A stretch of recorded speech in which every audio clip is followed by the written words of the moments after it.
Okay, so in the last video, we looked at the concept of inequalities, and this chapter is about absolute values, so naturally we want to now learn about the absolute value inequalities. And so the best way of starting that always is with an example. So here we have the absolute value of x minus 7 is less than 9. And one thing I want to point out, and we'll probably see in an example, is the way to solve these, you follow the same steps that I outlined in a previous video. So step one was check if you can solve this.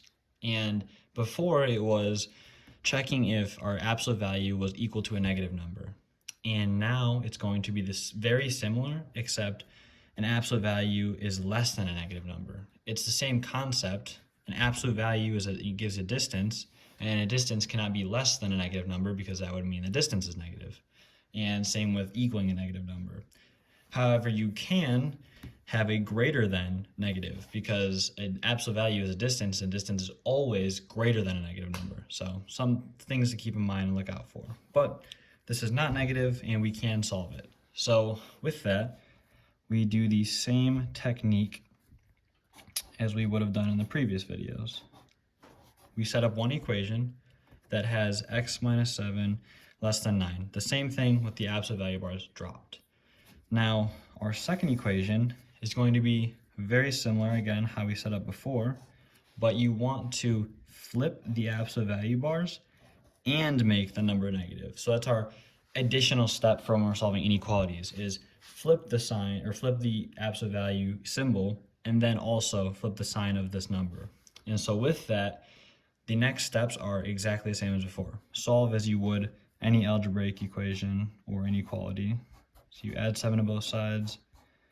X is, sorry, got ahead of myself. X is less than 16 is an answer for over here.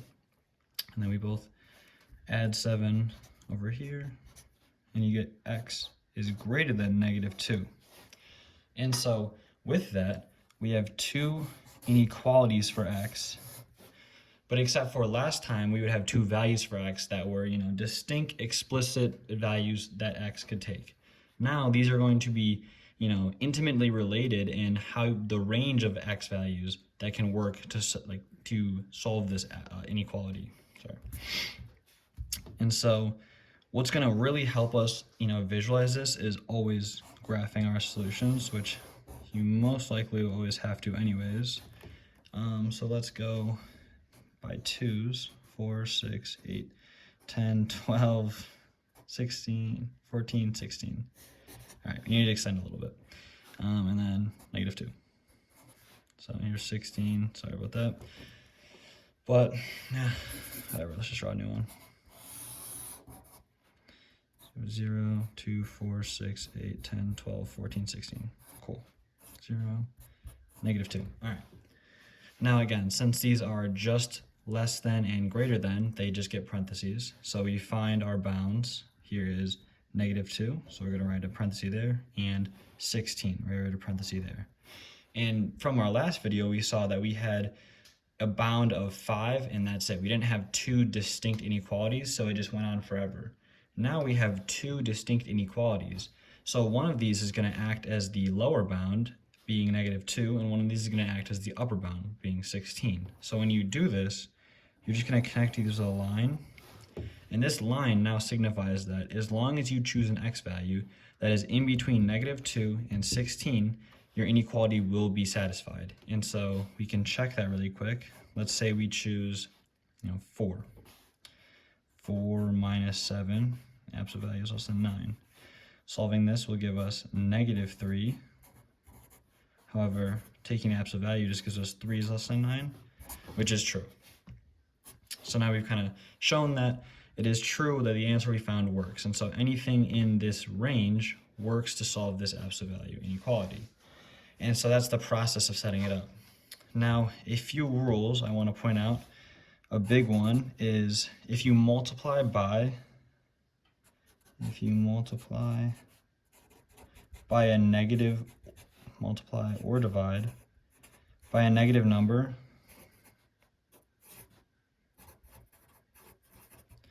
you must flip the absolute value, or not the absolute value, the inequality sign. And so if I was solving, for example, negative x greater than 7, well, to actually solve this, I need to solve for just x. So I would multiply both sides by a -1, and this would give me x, but I need to flip this inequality. So instead of negative x being greater than 7, the real answer would be x is less than -7. So whenever you multiply or divide by a negative number, in this case multiplying or dividing by a -1, but it's the same thing, would yield x is less than -7 as our answer. So you always need to flip this if you're ever going to multiply or divide by a negative number. Adding or subtracting obviously does not do that. That's completely fine. You don't need to flip anything. And so another thing is, when you're setting up your equations, do not forget to flip your sign when you're solving and flip your sign of your number when you're solving as well. So now two things need to be flipped. And with that, another thing we need to look at is going back to that first example of x being less than 16 and x being greater than -2. We want to put it in interval notation as well. And so that's going to look like, again, parentheses because we are not including these numbers, but our lower bound is -2, comma, our upper bound is 16.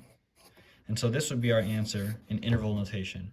Maybe x can be anything in -2 and 16. And so mathematically what that actually would look like is this, which you will not need to know or be taught, but if you're curious, this means that x is an element of the range -2 to 16. It's a little bit more mathematically technical, but if you were curious, that's how you technically would write that. But yeah, so we will look at examples in the next video, and if you have any questions, leave a comment, and don't forget to like and subscribe.